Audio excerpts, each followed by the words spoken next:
Good day to you. In the last video, we have seen a data sheet of MOSFET and we have gone through it, saw the salient features which are required for a design engineer. Today, we will read the data sheet of a IGBT. This is Kadal Amadam from Chennai, India. So, I have chosen the IGBT from the same manufacturer Vishay.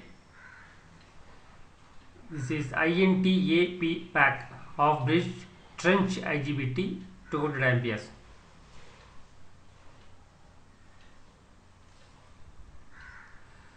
The notable point here is TJ 175 degrees centigrade. So this can withstand that junction can withstand temperature rise up to 175 degrees centigrade. In the MOSFET we have seen only up to 150 degrees centigrade.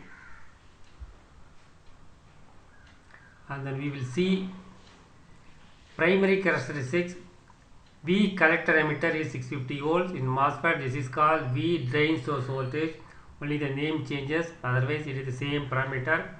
And then here gives a more practical value. Collector current at 80 degrees centigrade, 166 amperes. This is more practicable because most of the people will be trying to use the device around this temperature. So he has given the rating at that point.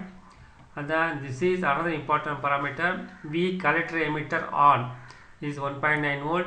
This is required to calculate the power loss in the IGBT, so that you can calculate the heat sink. He has given the speed from 8 kHz to 30 kHz, but I don't understand why he is giving a 8 kHz lower limit. If any of you know the reason, kindly put it in the comment. And then this is a circuit configuration is half bridge, and then we will go to the connection diagram is given in the last of the page. I will go there and then we will see what they mean by off bridge. They have given it in the front page itself like what they have shown in the MOSFET, but here in here is the circuit diagram. There are two IGBTs and then two anti-parallel diodes. So this forms one leg of a H bridge. If you connect one more leg and then connect the top and bottom line, this becomes a H bridge. If you connect two more modules, then it becomes a three-phase bridge. So this is collector, this is emitter, another collector, another emitter. The collector emitter are physically connected and then taken at one connection point. There are three power connections, pin number 3, 1 and 2, and then there are two gate connections 4 and 5, 6 and 7. Now we can see the physical photo.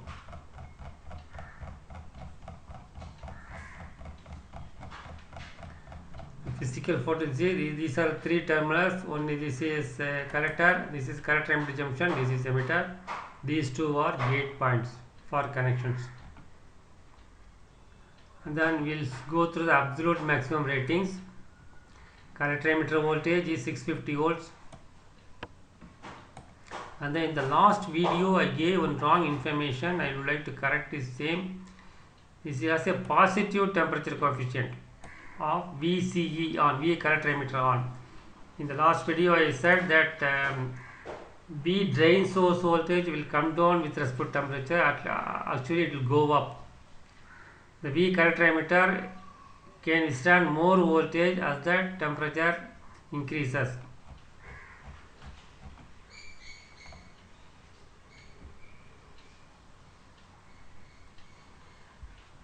Once again, collector emitter voltage 650 volts.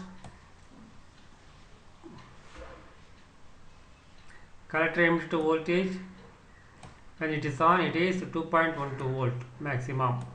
It is 2.12 volt, 200 amperes, and at 100 amperes it is 1.56 volt. And the gate threshold voltage is 5.8 volt, almost 6 volt is typical. So generally we drive it with a 10 volt to make it maximum is 8.4 volt. So we should give a 10 volt pulse or I am using a 12 volt pulse to drive a IGBT. And diode forward voltage drop is 3.4 volt maximum and 2 volt is typical. This is the characteristics of the reverse diode. Switching characteristics, we will see the rise time. rise time is 10 on delay time. 10 on delay time is 214 nanosecond. Rise time is 103 nanosecond. 10 of delay is 203 nanosecond. If you remember these parameters from the MOSFET, these are all higher value. So IGBT is slower device compared to MOSFET. If you want to use very high frequency 100 kHz, 200 kHz, then you have to go for MOSFET. If you are happy with less than 10 to 30 kHz, then you can use IGBT.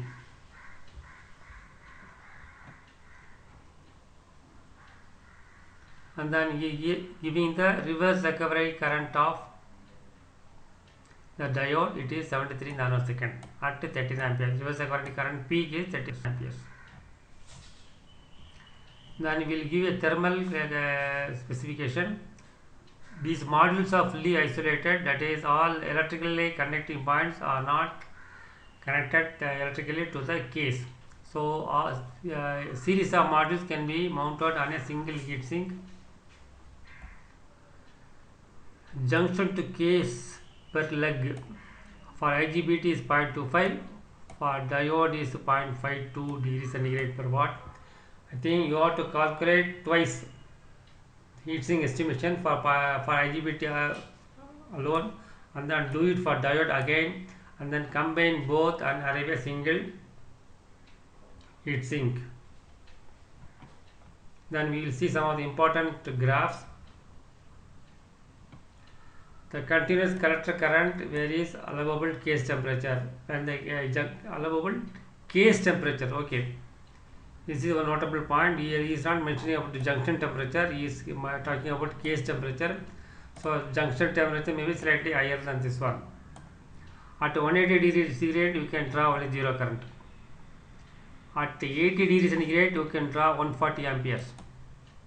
At 180 degrees centigrade you can draw nearly 120 amperes. At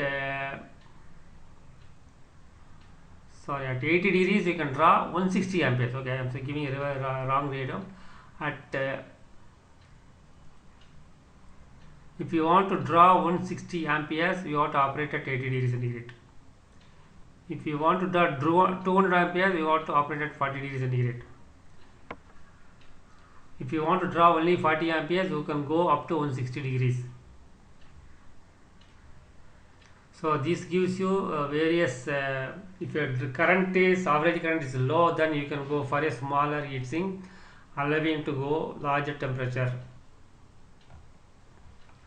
So this will give you some savings on the design of heatsinks. This is graph gives a V collector emitter at various current rating with respect to junction temperature. This is with respect to junction temperature, not the case temperature. So you can see the collector emitter voltage increases with respect to temperature.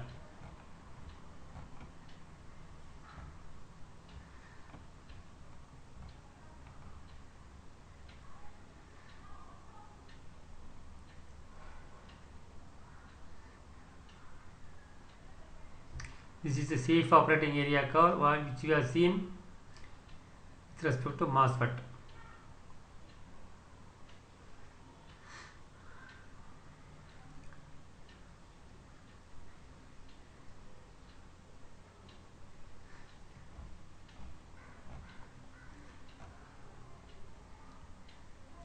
This is another important parameter. This is switching time versus gate resistance. This resistance order in series with the gate drive circuit, so that you can have a control over the switch on timing. Sometimes you may need to reduce the switch on timing to control the EMI radiation. Faster the switching on time, lesser the power loss, but higher the EMI radiation. Slower the switch on time, higher the losses, but lesser EMI. You have to balance between these two and conflicting parameters. I think we have gone through. Okay, this is okay. We have seen most of the important graphs. This is the ordering details. You have to specify all these parameters to get the part number, require part number, or you may get the wrong part number which may not be able to use you. This is the mechanical dimensions. I come to the end of this video. The next video we will discuss IGBT driver circuit in detail. Stay connected. Subscribe to this channel so that we can view more videos of this nature. This is Kadalavadam from India signing off. Good day to you.